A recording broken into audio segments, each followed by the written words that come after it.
Omzum yükle doldu ama bende vazgeçmek yoktu. Bitmedi, bitmedi, bitirmedim.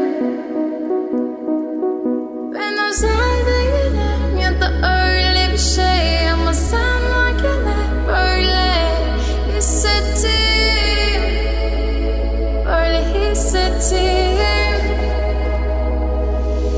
Yanan her şey görünmüyor olmalı, bunu sen de hatırlarsın da artık